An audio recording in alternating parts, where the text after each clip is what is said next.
بسم الله الرحمن الرحيم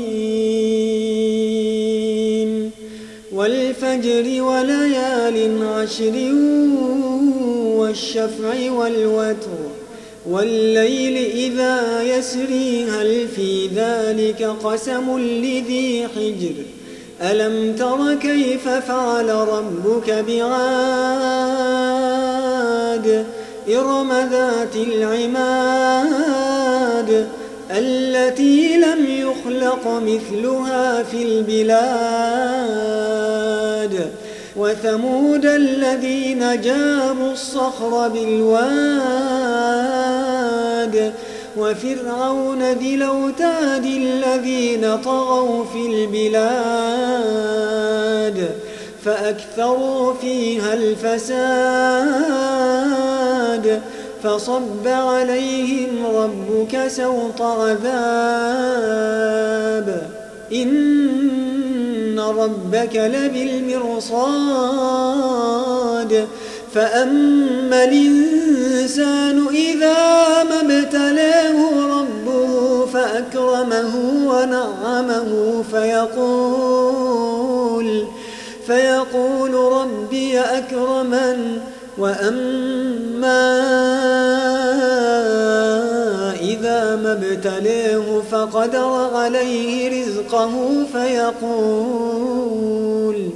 فيقول ربي أهانن كلا بل لا تكرمون اليتيم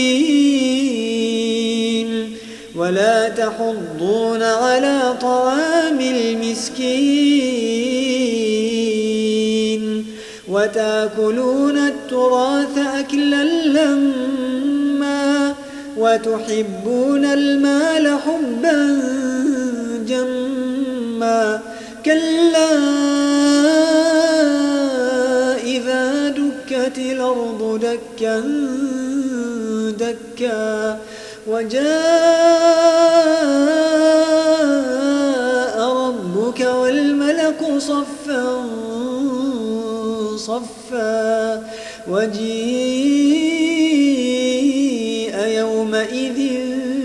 بجهنم يومئذ يتذكر الإنسان وأنى له الذكرى يقول يا ليتني قدمت لحياتي فيومئذ لا يعذب عذابه أحد ولا يوثق وثاقه أحد يا أيتها النفس المطمئنة ارجعي إلى ربك راضية مرضية